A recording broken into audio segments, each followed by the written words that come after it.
On the afternoon of June 4, 1949, a photographer named Mikhail Sorokin raised his camera to capture what should have been a moment of celebration at a wedding reception in central Leningrad. The shutter clicked. The guests smiled. And within 38 days, 8 of the people in that photograph would be arrested by the Ministry of State Security, interrogated in basement cells beneath Litani Prospect, and sentenced to between 8 and 25 years of forced labor in camps scattered across the Soviet Far East. 3 more would be arrested within 90 days. Mikhail Sorokin himself, the man who took the photograph, would be executed by firing squad on August 19, 1949, at 6:12 in the morning, in a courtyard behind the Kresty prison. His wife would spend the next 17 years in a labor camp in the Kolyma region, where winter temperatures reached -50 degrees Celsius, and where more than 30% of prisoners died within their first year.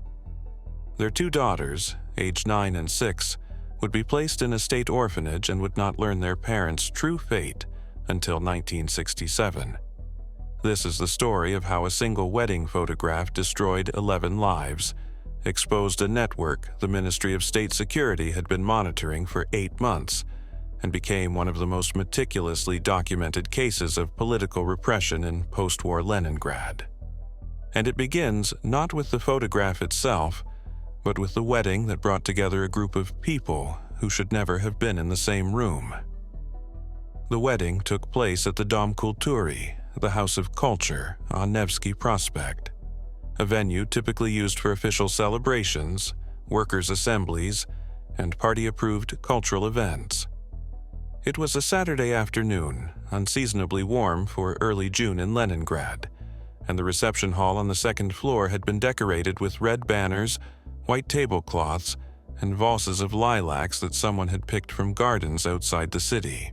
The bride was Natalia Petrovna Kuznetsova, 23 years old, a typist at the Kirov Works, the massive industrial complex that produced tractors and heavy machinery. The groom was Dmitry Ivanovich Volkov, 26, a machinist at the same factory, a quiet man with steady hands and a reputation for competence. They had met in 1947 in the factory cafeteria, courted for 18 months according to proper Soviet custom, and applied for permission to marry through the factory's trade union committee, which granted approval in April 1949. There was nothing unusual about the couple, nothing that would have attracted attention from state security, but weddings in the Soviet Union, particularly in the late 1940s when Stalin's paranoia had reached its peak and the Ministry of State Security was conducting mass arrests under the category of anti-Soviet agitation, were dangerous gatherings. People drank vodka, loosened their tongues, told jokes they would never repeat sober, sang songs from before the revolution, and gathered in groups large enough to constitute potential conspiracy. The Ministry of State Security understood this and maintained informants whose primary function was to attend social gatherings and report anything that might indicate political unreliability. Among the 47 guests at Natalia and Dmitry's wedding was a man named Viktor Andreevich Malenkov, 31 years old, an engineer at the Kirov Works who had known Dmitry since they had served together in the Red Army during the final year of the Great Patriotic War. Viktor was tall, well-dressed, gregarious, the kind of person who dominated conversations and made people laugh. He arrived at the reception with his wife, Irina, and a bottle of Georgian cognac that he had obtained through connections most guests did not ask about. What none of the other guests knew, what Dmitry himself did not know, was that Viktor Malenkov had been recruited by the Ministry of State Security in March 1948 as an informant. His recruitment had followed a standard pattern. Viktor had been called to the offices of the MGB at poor Litani Prospect, the address that every Leningrad resident knew and feared, and told that during his military service he had made contact with soldiers who'd been captured by the Germans and later repatriated, contact that constituted association with potentially compromised individuals. He was given a choice: cooperate with state security by reporting suspicious activity among his colleagues and acquaintances, or face investigation himself for possible collaboration with enemies of the Soviet state. Victor, who had a wife and 2 small children and who understood that refusal meant arrest, agreed. For the past 14 months, he had attended weddings, birthday parties, factory gatherings, and social events, drinking with colleagues, laughing at their jokes, and writing detailed reports about everything he heard. He attended Natalia and Dmitri's wedding because Dmitri had invited him, because social invitations were opportunities to gather information, and because his handler at the MGB, a captain named Grigory Lebedev, had instructed him to pay particular attention to any gatherings involving workers from the Kirov works, where rumors of discontent about working conditions and food rations had been circulating. Victor arrived at the reception at 2 in the afternoon, embraced Dmitri warmly, offered congratulations to Natalia, and positioned himself near the center of the room where he could observe and listen. The reception followed the standard pattern for Soviet working-class weddings in 1949. Tables were arranged in a U-shape with the bride and groom seated at the head table. Guests sat according to loose affiliations, factory workers on one side, family members on the other, friends scattered throughout. Food was modest but adequate: black bread, pickled vegetables, smoked fish, a roasted chicken that had probably been obtained through significant effort given the scarcity of meat. Vodka flowed freely, poured from unlabeled bottles that guests had contributed, each toast more elaborate than the last, to the bride and groom, to their health and happiness, to the future, to Stalin and the Soviet Union, to victory over fascism, to the workers who built socialism. The toasts were performative, half-sincere, the kind of ritual declarations that everyone made because they were expected. But as the afternoon wore on and the vodka took effect, the atmosphere shifted. Conversations became louder, more animated, less guarded. Someone began singing folk songs from before the revolution, melancholic ballads about lost love and distant lands, songs that were not explicitly forbidden, but that carried the scent of pre-Soviet nostalgia and therefore ideological unreliability. At approximately 4:30 in the afternoon, a man named Pyotr Semyonovich Kravchenko, 52 years old, a senior lathe operator at the Kirov works and one of Dmitri's mentors, stood unsteadily and proposed a toast that would become the central piece of evidence in the Ministry of State Security's case against him and 10 other people. Pyotr was drunk, swaying slightly as he raised his glass, and what he said was this: "To the bride and groom, may they have a better life than we have had. May they never know hunger like we knew in 33 when the state took our grain and left us to starve. May they never see their friends disappear in the night like we saw in 37. May they raise their children without fear that speaking the truth will get them shot. And may they live to see the day when we are governed by something other than terror." The room went silent. Several guests stared at their plates. Others glanced nervously toward the door, as if expecting security officers to burst in immediately. Natalia's mother, sitting near the head table, gasped audibly. Dmitri, pale and rigid, said nothing. Viktor Malenkov, seated 3 places away from Pyotr, did not react visibly, but his mind was cataloging every word, every detail, the exact phrasing, the witnesses who had heard it, the fact that no one had objected or attempted to stop Pyotr from finishing his statement. Pyotr sat down heavily, unaware or uncaring of the reaction he had provoked. Someone, attempting to salvage the moment, proposed a new toast to Stalin and the party, and the room responded with relieved enthusiasm. Glasses raised, voices loud, the uncomfortable silence buried beneath forced celebration. But the damage was done. What Pyotr had said constituted anti-Soviet agitation under Article 5810 of the Soviet Criminal Code, a statute so broadly written that it criminalized virtually any criticism of the Soviet state, its leaders, or its policies. The reference to the famine of 1933, which had killed millions but which the state refused to acknowledge publicly, was particularly damaging because it implied that Soviet agricultural policies had caused mass death.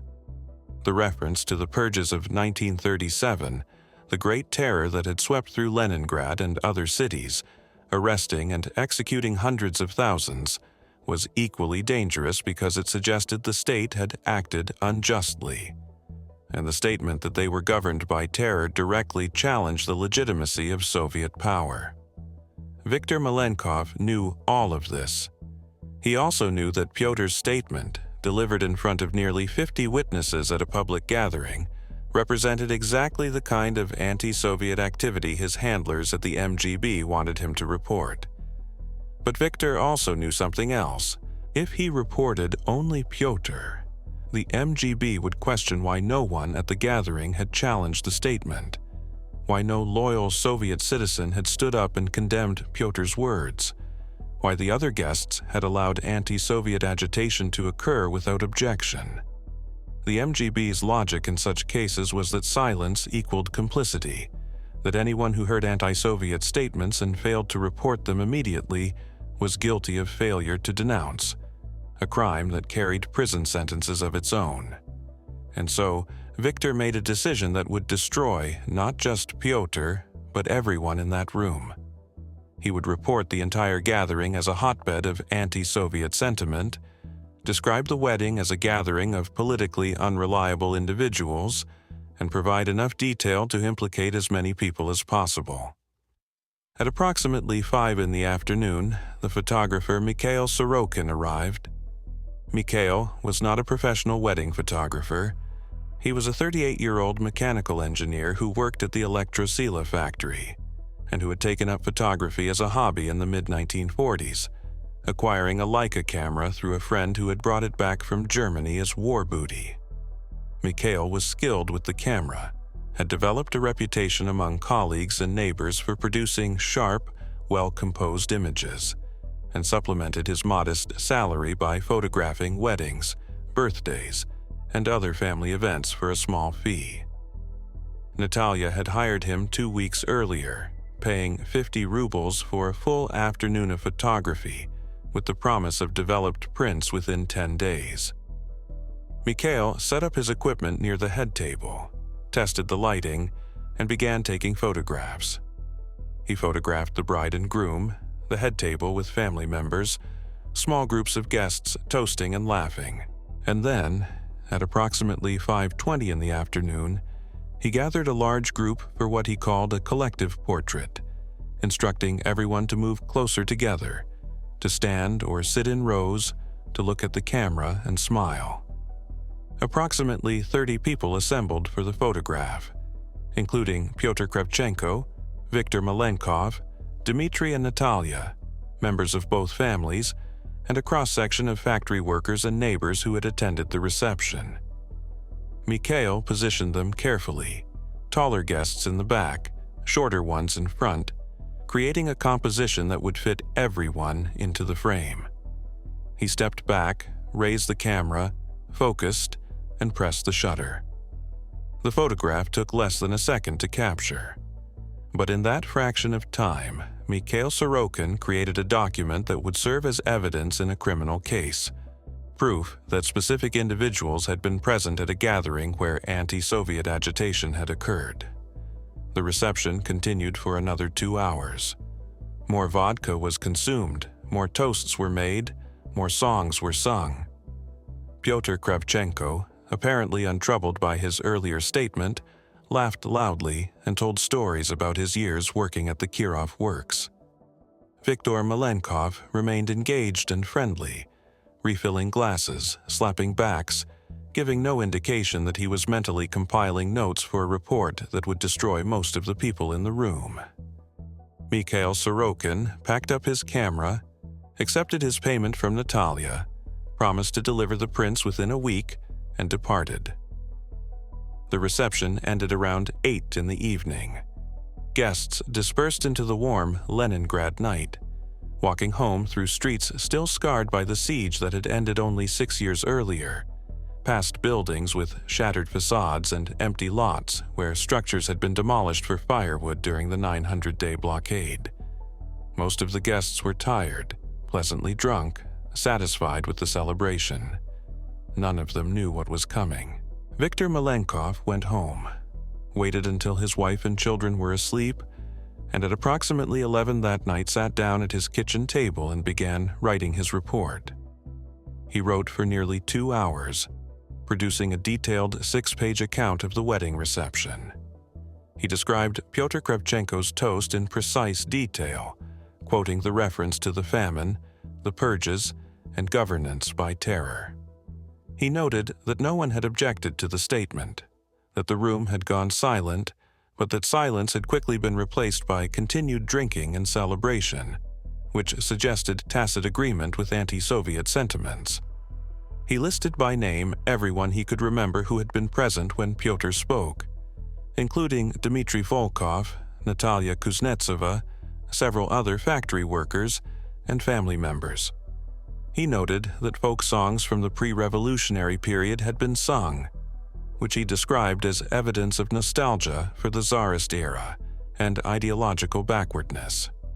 He mentioned that the gathering had included individuals from multiple factory sections, which raised the possibility of organized anti-Soviet activity extending beyond a single workplace.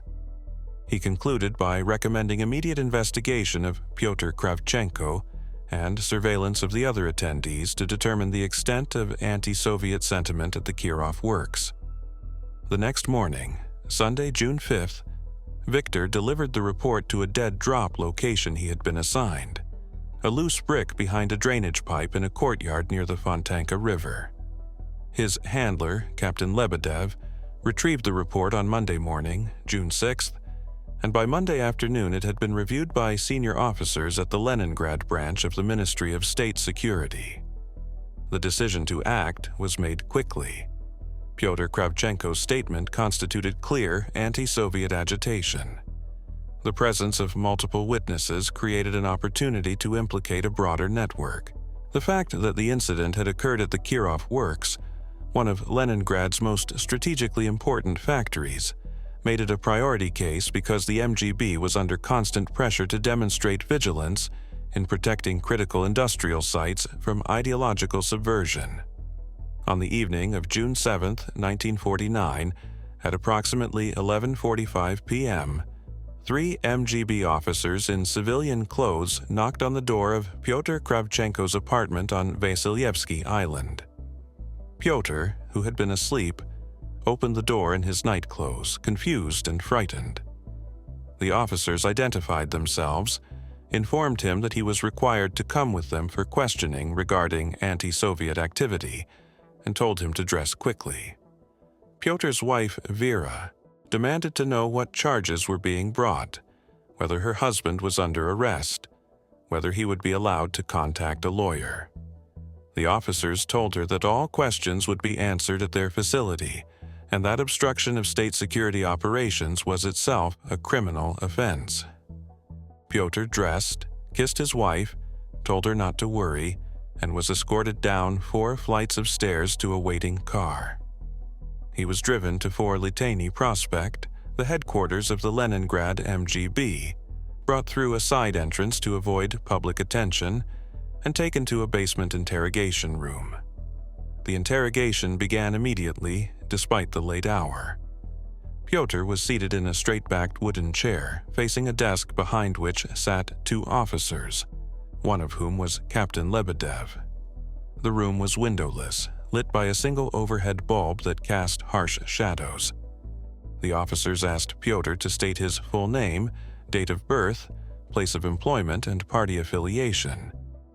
Pyotr answered each question, his voice steady but strained.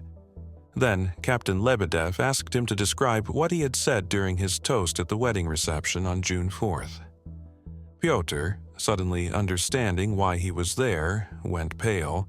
He said he had been drunk, that he had spoken carelessly, that he did not remember exactly what he had said, but that whatever it was, he had not meant it seriously. Lebedev read from Viktor Malenkov's report, quoting Pyotr's words verbatim.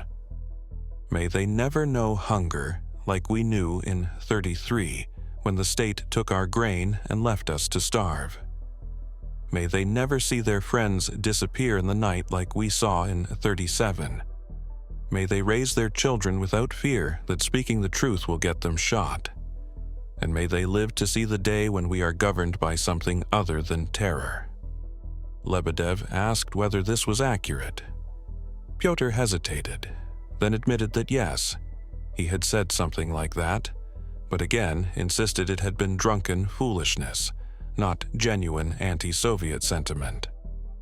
The interrogation continued for 7 hours without break. Pyotr was not allowed food, water, or access to a toilet. The officers took turns questioning him, one adopting a harsh, accusatory tone, the other feigning sympathy and suggesting that cooperation would result in leniency.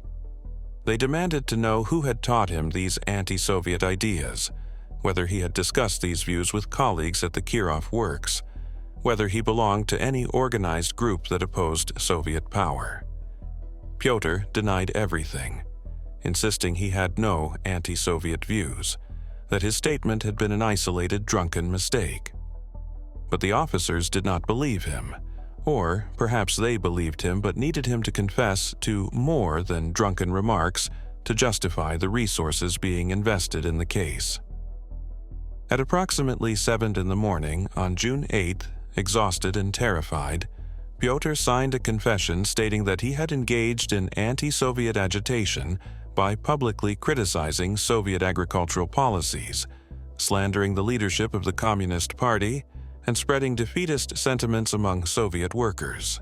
The confession was false, or at least greatly exaggerated, but Pyotr had been told that refusal to sign would result in charges being escalated and his wife being implicated as an accomplice.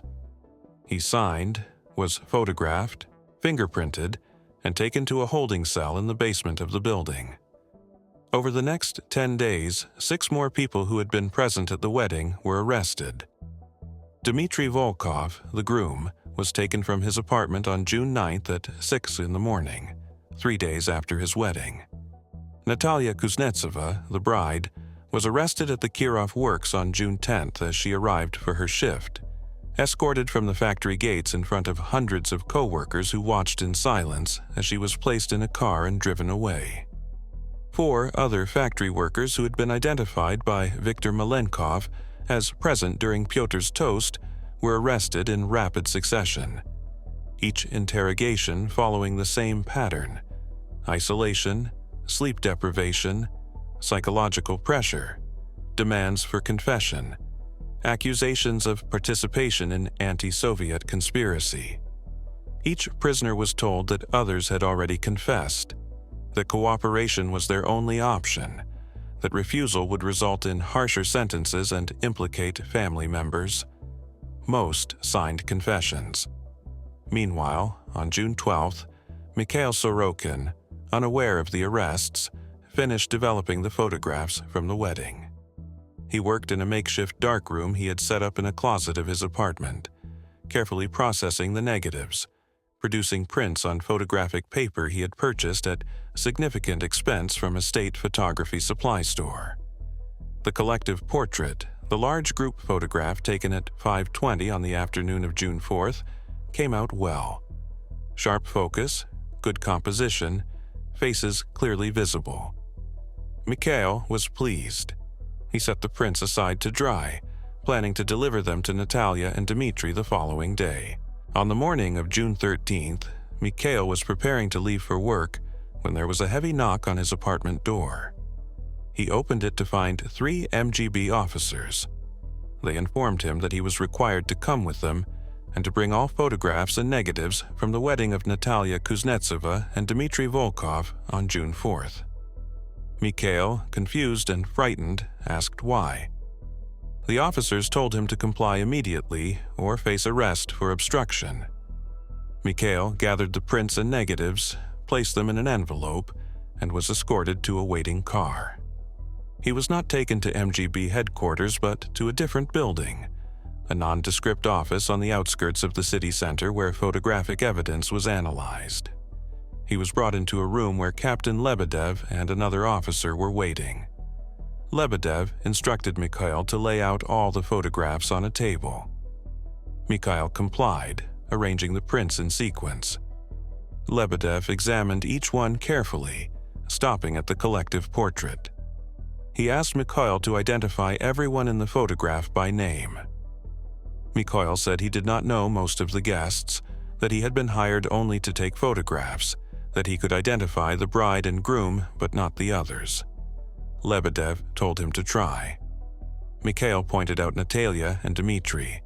He recognized a few others he had been introduced to briefly but could not provide names for most.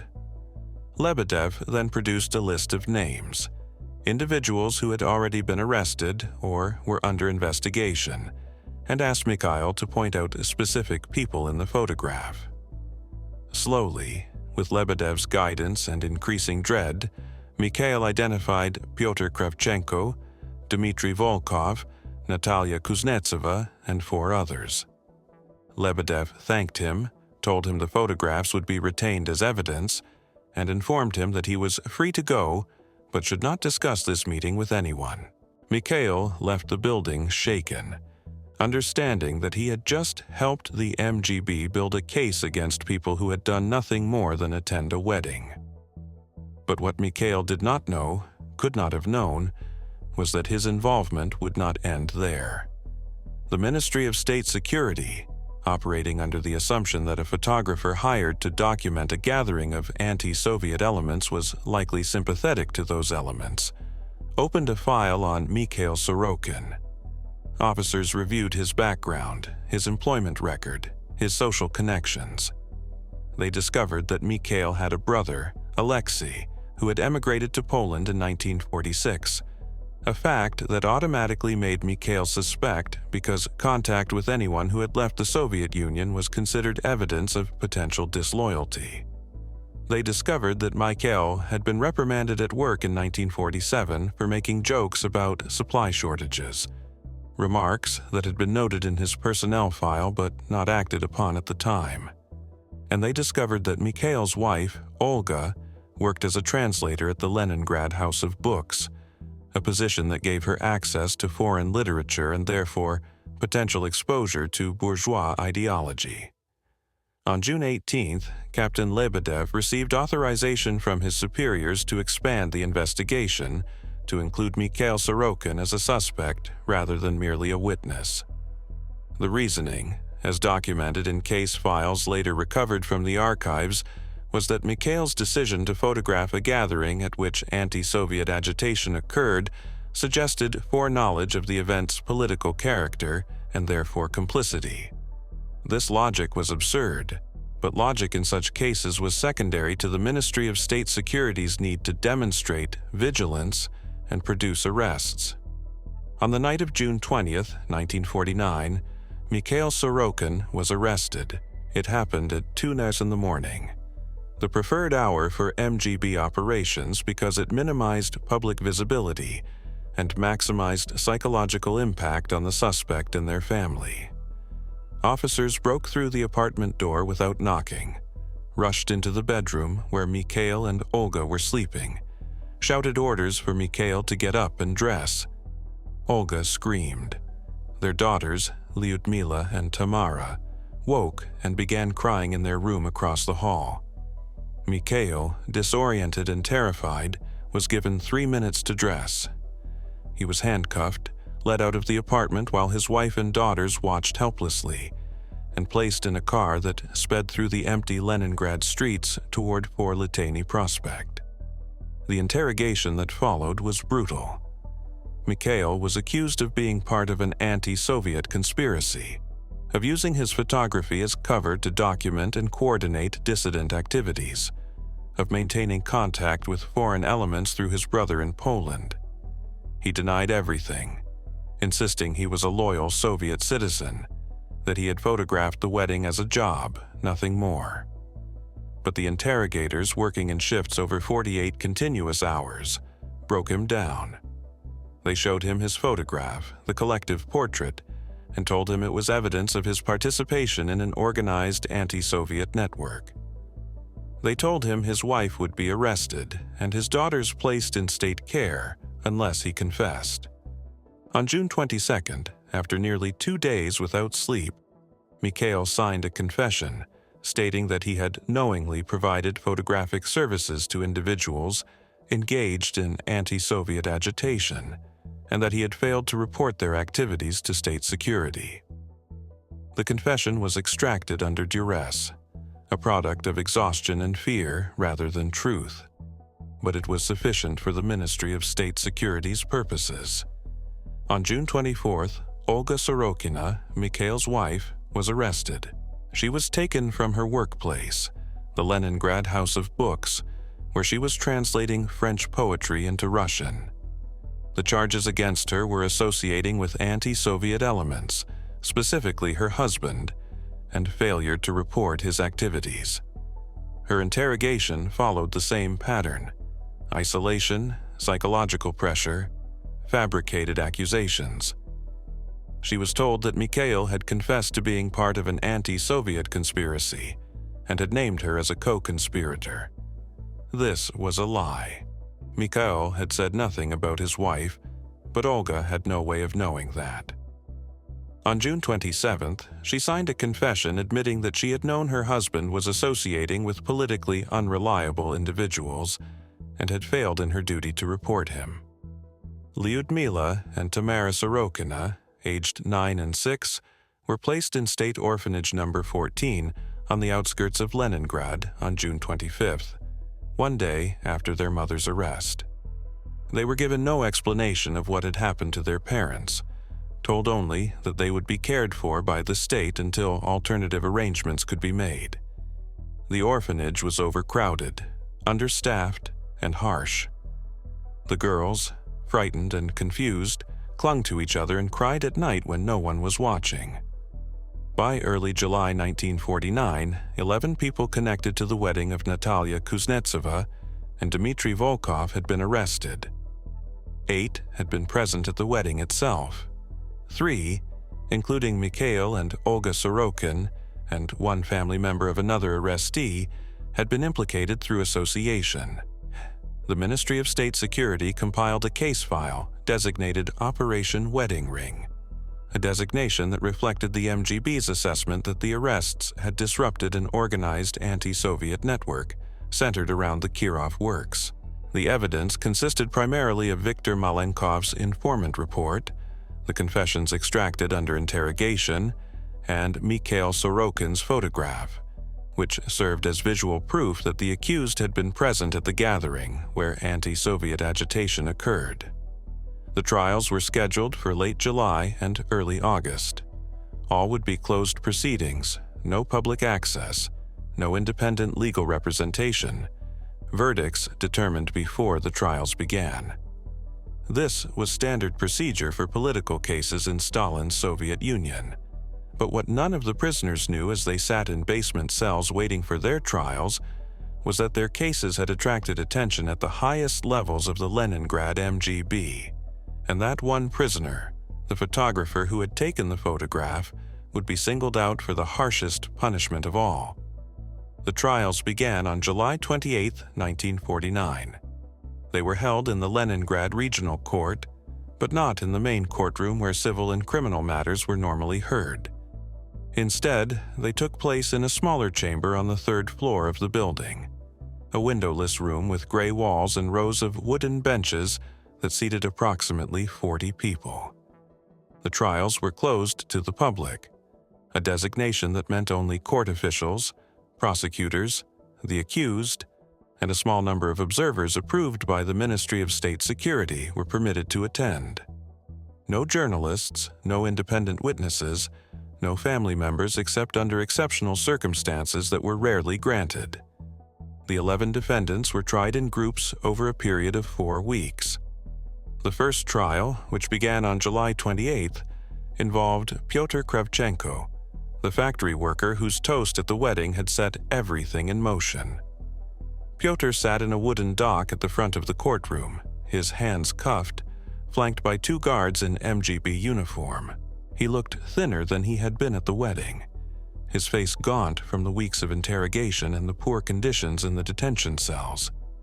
He wore the same clothes he had been arrested in, now wrinkled and stained. His wife, Vera, had submitted multiple requests to attend the trial, and each had been denied. She waited outside the courthouse every day of the proceedings, sitting on a bench in the corridor, hoping for any information about her husband's fate. The trial lasted 3 hours. The prosecutor, a severe man in his early 50s named Yuri Soloviev, presented the case methodically. He read from Viktor Malenkov's informant report, quoting Pyotr's toast verbatim. He described the toast as deliberate anti-Soviet agitation, an attempt to undermine confidence in Soviet leadership among workers at one of Leningrad's most strategically important factories. He noted that Pyotr's reference to the famine of 1933 constituted slander against Soviet agricultural policies, that his reference to the purges of 1937 constituted slander against the security apparatus of the state, and that his statement about being governed by terror constituted a direct attack on the legitimacy of Soviet power. Soloviev argued that such statements were not merely drunken indiscretions, but evidence of deep-seated anti-Soviet views that represented a threat to the ideological unity of the working class. Pyotr was given the opportunity to speak in his own defense. He stood in the dock, his voice shaking, and repeated what he had said during his interrogation: that he had been drunk, that his words had been foolish, that he did not harbor anti-Soviet views, that he was a loyal Soviet citizen who had worked at the Kirov Works for 28 years without a single political incident. He said he loved his country, that he had fought in the Great Patriotic War, that he had lost a brother at Stalingrad, and that everything he had said at the wedding was the product of too much vodka and poor judgment, nothing more. The judge, a woman in her late 40s named Tatyana Filipovna Kuznetsova, listened without expression. When Pyotr finished speaking, she retired to deliberate. The deliberation lasted 22 minutes. When she returned, she read the verdict in a flat, emotionless tone. Pyotr Semyonovich Kravchenko was found guilty of anti-Soviet agitation under Article 5810 of the Soviet Criminal Code. The sentence was 15 years in a corrective labor camp. Pyotr staggered as if he had been struck. The guards grabbed his arms to keep him upright. He was led out of the courtroom through a side door that led to the basement where transport vehicles waited. Vera, who had been waiting in the corridor, saw the guards bringing prisoners out and tried to approach. She was pushed back by MGB officers who told her that contact with convicted criminals was prohibited. She called out Pyotr's name but received no response. That was the last time she saw her husband. Pyotr was transported to a transit prison in Leningrad, where he was held with hundreds of other convicts awaiting transfer to labor camps scattered across the Soviet Union. On August 12, 1949, he was loaded onto a freight train along with approximately 300 other prisoners and began a journey that would take more than 3 weeks, traveling eastward across the Ural Mountains toward the camps of the Kolyma region in the Soviet Far East. The conditions on the transport train were brutal. Prisoners were packed into unheated freight cars with minimal food and water. Many fell ill during the journey. Several died before the train reached its destination. Pyotr survived the transport and arrived at Labor Camp No. 14 in the Kolyma region on September 6, 1949. The camp was one of dozens operated by the Dalstroy administration, the state enterprise responsible for mining gold and other minerals in the region using forced labor. Kolyma was one of the harshest environments in the Soviet camp system. Winter temperatures regularly dropped to minus 40 degrees Celsius or lower. Summer brought mosquitoes and mud that made movement nearly impossible. The work was backbreaking, mining gold ore in open pits with primitive tools, hauling heavy loads, constructing roads and infrastructure in conditions that killed prisoners by the thousands. Pyotr was assigned to a mining brigade. He worked 12-hour shifts in temperatures so cold that exposed skin froze within minutes.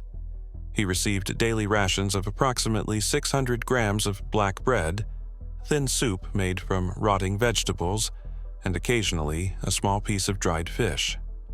The rations were insufficient to sustain a man doing hard labor, and prisoners lost weight rapidly. Pyotr, who had been a large, strong man at the time of his arrest, became skeletal within 6 months. Camp records show that he was hospitalized twice during his first year for exhaustion and frostbite. He survived both hospitalizations, but his health was permanently damaged. In March 1952, approximately 2.5 years into his sentence, Pyotr collapsed while working in a mine shaft. He was carried to the camp infirmary where doctors determined that he had developed pneumonia, a common and often fatal illness in the camps where medical care was minimal and antibiotics were rarely available. He died on March 18, 1952, at approximately 3 in the afternoon. He was 54 years old. His body was buried in an unmarked grave in the camp cemetery, a plot of frozen ground several kilometers from the main camp where prisoners who died were interred without ceremony or markers. Vera Kravchenko was never officially notified of her husband's death. She learned of it in 1954 when a former prisoner who had been in the same camp was released and returned to Leningrad. He tracked her down and told her what he knew, that Pyotr had died in 1952, that he had been buried in Kolma, and that his final months had been spent in agony. Vera lived until 1967, working as a cleaning woman to support herself, never remarrying, never recovering from the loss. The second trial involved Dmitry Volkov and Natalia Kuznetsova, the groom and bride whose wedding had been the setting for the arrests. They were tried together on August 2, 1949, charged with failure to report anti-Soviet activity and with hosting a gathering at which such activity occurred. The prosecutor argued that as hosts of the wedding, Dmitry and Natalia bore responsibility for what had happened there, that they should have objected to Pyotr's toast, should have reported it to authorities, and that their failure to do so constituted tacit support for anti-Soviet views. Dmitry, speaking in his own defense, said that the wedding had been the happiest day of his life until Pyotr had spoken, that he had been too shocked to respond immediately, and that by the time he had collected his thoughts, the moment had passed and the gathering had moved on.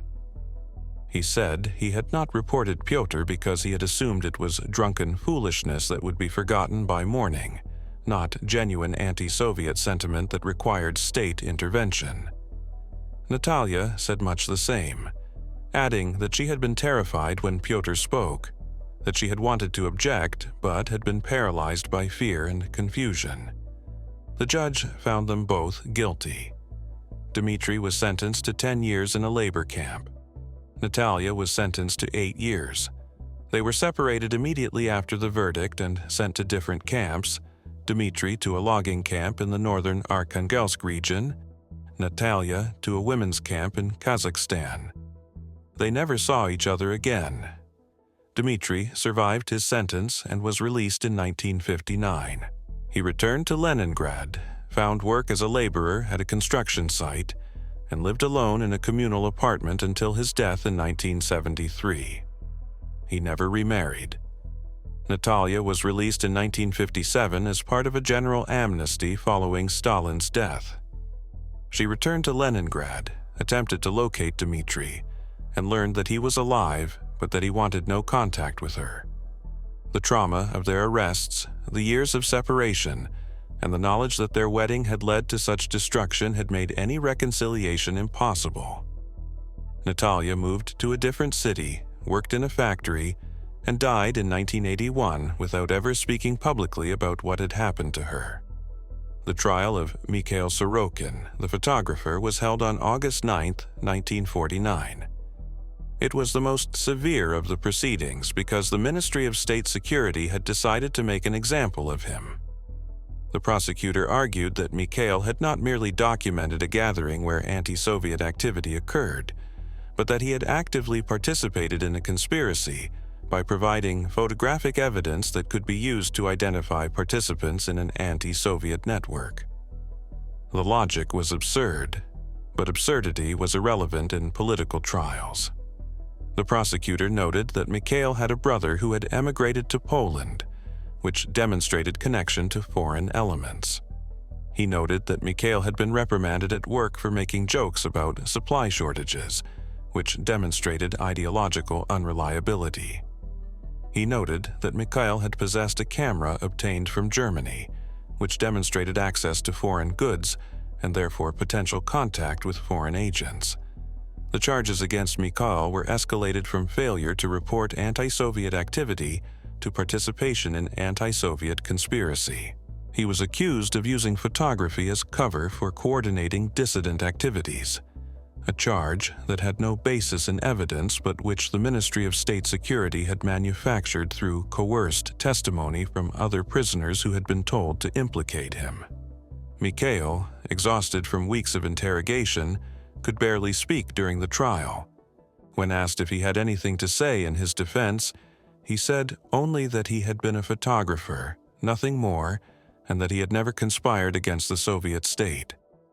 The judge deliberated for less than 15 minutes. Mikhail Sorokin was found guilty of anti-Soviet conspiracy and participation in organized anti-Soviet activity. The sentence was death by firing squad. Mikhail was led from the courtroom in a state of shock, unable to fully comprehend what had just happened. He was returned to his cell in the basement of the Kresty prison, where he was held in isolation for the next 10 days.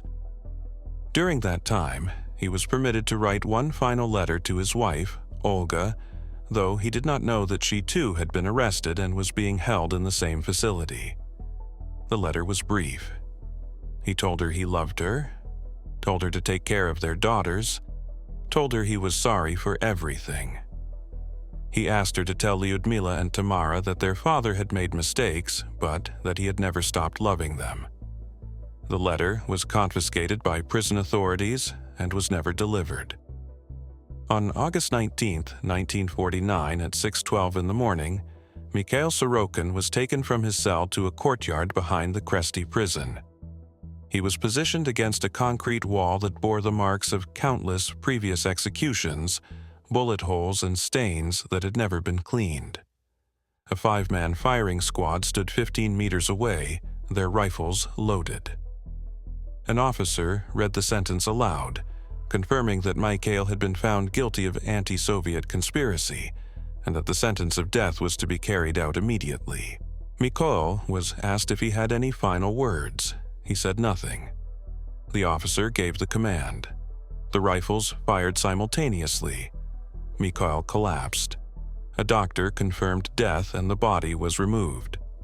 According to standard procedure, Mikhail was buried in an unmarked grave in a restricted section of the municipal cemetery. No marker was placed, no record was kept of the exact location. Olga Sorokina, Mikhail's wife, was tried on August 16, 1949. The charges against her were failure to report her husband's anti-Soviet activities and complicity in his conspiracy. The prosecutor argued that, as Mikhail's wife, she must have known about his activities, must have been aware that he was associating with politically unreliable individuals, and had failed in her duty to report him. Olga, who had been interrogated for weeks and who had signed a confession under duress, could offer no effective defense. She said she had known nothing about any conspiracy, that her husband had been a photographer and nothing more, that she had been a loyal Soviet citizen her entire life. The judge found her guilty and sentenced her to 17 years in a corrective labor camp. Olga was transported to a women's camp in the Mordovian Autonomous Soviet Socialist Republic in early September 1949. The camp held approximately 2,000 women, most convicted of political crimes under Article 58. The conditions were harsh but not as extreme as the camps in Kolyma or Siberia. Prisoners worked in textile factories, sewing uniforms and producing goods for the state. Rations were minimal. Discipline was brutal. Women who failed to meet production quotas were punished with solitary confinement, reduced rations, or beatings. Olga survived through a combination of luck and stubbornness. She worked quietly, avoided drawing attention to herself, and endured. She was released in 1966 after serving 17 years of her sentence. By then, Stalin was dead. The Soviet Union had entered a period of relative liberalization under Khrushchev, and many political prisoners were being released. Olga returned to Leningrad and immediately began searching for her daughters. She went to the orphanage where they had been placed and was told that Lyudmila and Tamara had been transferred to different facilities during the intervening years. After months of bureaucratic struggle, she located Lyudmila, who was now 26 years old and working in a factory. The reunion was emotional but strained. Lyudmila barely remembered her mother, and the years of separation had created a gulf that could not be easily bridged. Tamara was harder to find. Olga eventually learned that she had been adopted by a family in a different region, and that her name had been changed. Olga never succeeded in locating her. She died in 1978 without ever seeing her younger daughter again. The remaining defendants, the factory workers and family members who had been present at the wedding, were tried in a series of proceedings throughout August 1949.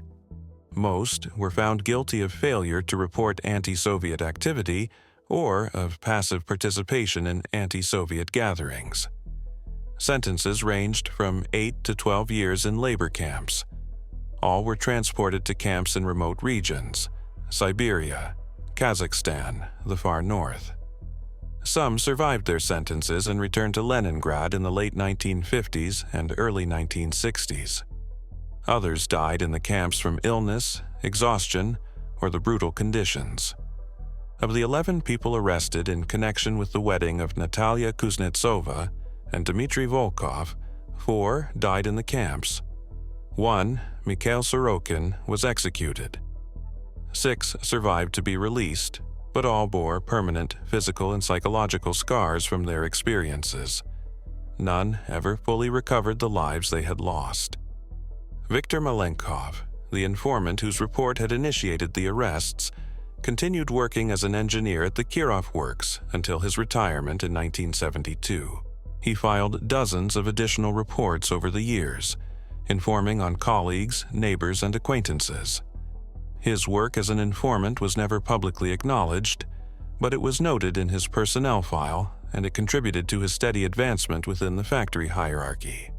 He received promotions, better housing allocations, and access to privileges that ordinary workers did not enjoy.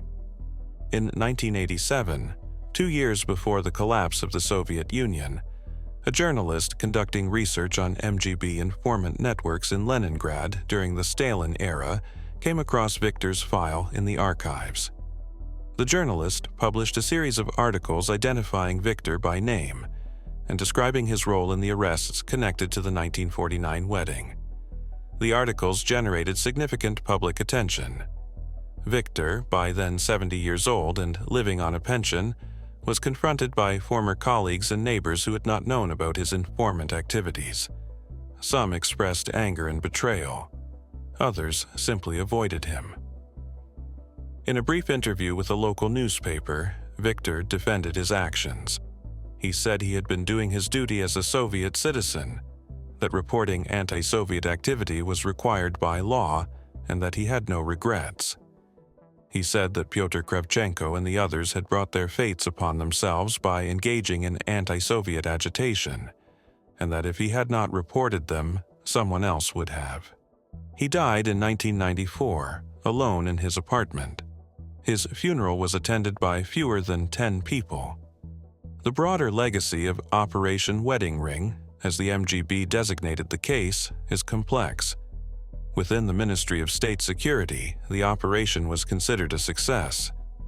It had disrupted what the MGB characterized as an anti-Soviet network at a strategically important factory, demonstrated vigilance in protecting ideological unity, and reinforced the message that anti-Soviet activity would be identified and punished regardless of where or when it occurred. The case was used in MGB training programs as an example of how informant networks and surveillance could uncover anti-Soviet elements operating beneath the surface of ordinary life. But the human cost was immense.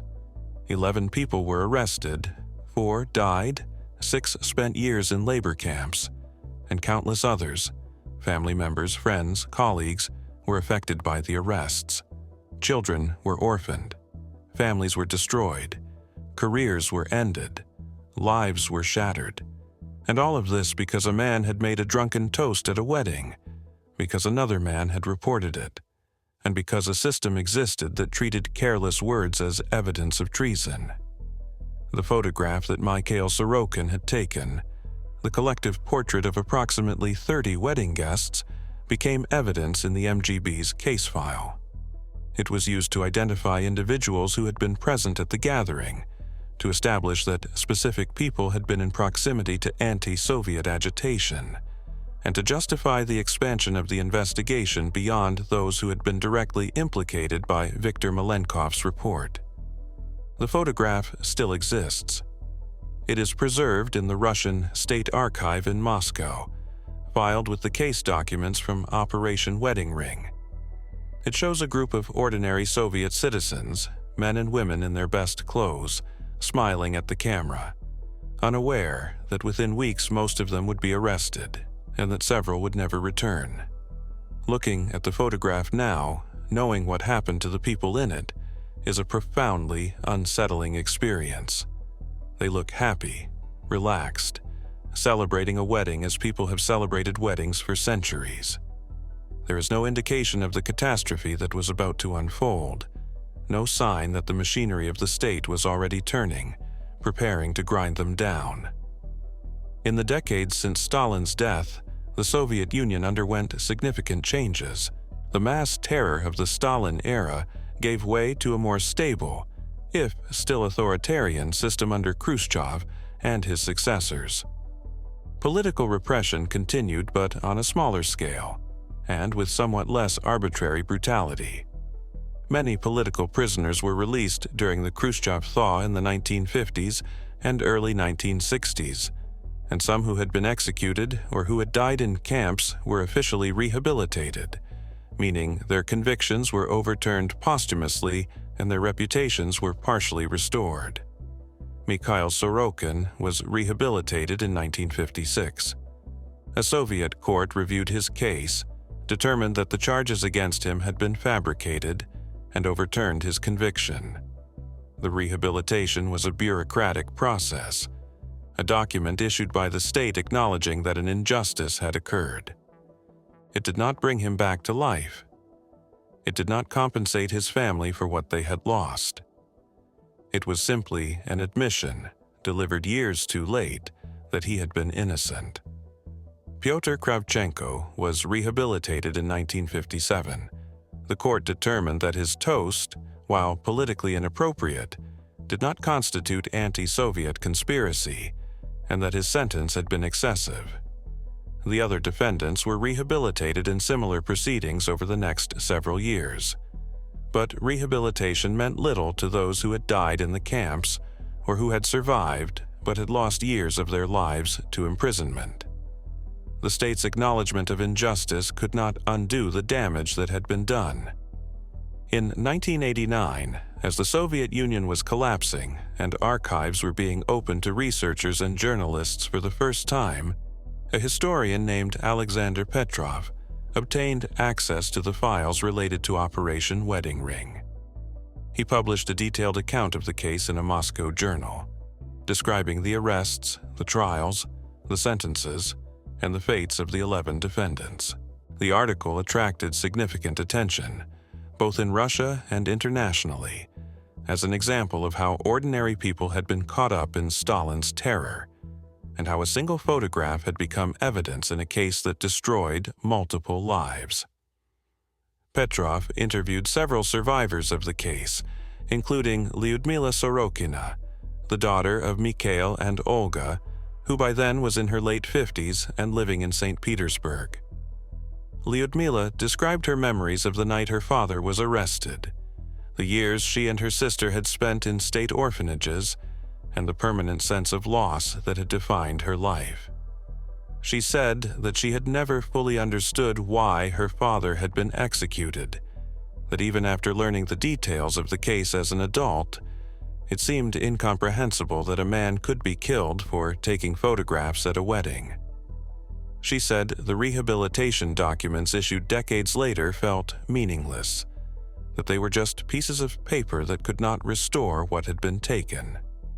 Petrov's article concluded with a reflection on the nature of totalitarian systems and how they rely on ordinary people to function, on informants to report, on judges to convict, on guards to imprison, on executioners to kill.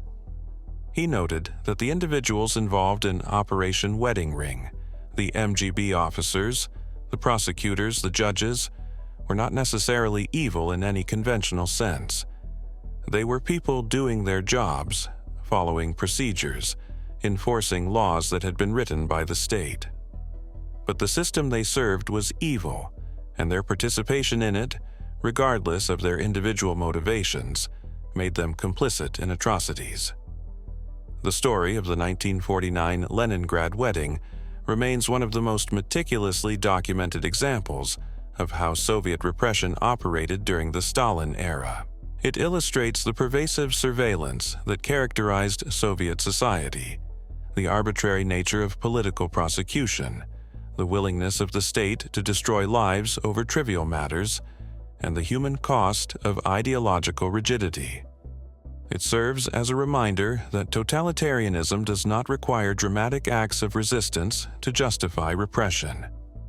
A drunken toast, a careless word, an overheard conversation, these were sufficient to trigger investigations, arrests, executions, and decades of imprisonment. And it demonstrates how systems of terror rely on the participation of ordinary people, on neighbors informing on neighbors, on colleagues reporting colleagues, on citizens accepting that surveillance and denunciation are normal parts of life. The 11 people arrested in connection with that June 1949 wedding were not dissidents. They were not plotting against the state. They were ordinary Soviet citizens attending a social gathering, celebrating a marriage, drinking vodka, making toasts. But in Stalin's Soviet Union, ordinariness was no protection. Everyone was vulnerable. Everyone could be suspected. Everyone could be destroyed. Today, the graves of those who died, Pyotr Kravchenko in Kolyma, Mikhail Sorokin in Leningrad, and the others scattered across the Soviet Union, are unmarked or lost. The orphanage where Lyudmila and Tamara Sorokina were held no longer exists. The building was demolished in the 1970s. The Kresty prison where Mikhail was executed still stands and still operates as a detention facility. The courtyard where he was shot is unchanged. The Dom Kulturi where the wedding took place was converted to other uses and no longer hosts celebrations. There is no memorial to the victims of Operation Wedding Ring, no plaque or monument acknowledging what happened. Their story exists in archived documents, in historical journals, in the fading memories of a few survivors and their descendants. But it exists, and it stands as testimony to what was lost when a state prioritized ideology over humanity, when surveillance became total, when even a wedding photograph could be transformed into evidence of treason. It is a story that must be remembered, not because it offers comfort or redemption, but because forgetting would be a final injustice, an erasure of lives that were already erased once by the system that destroyed them.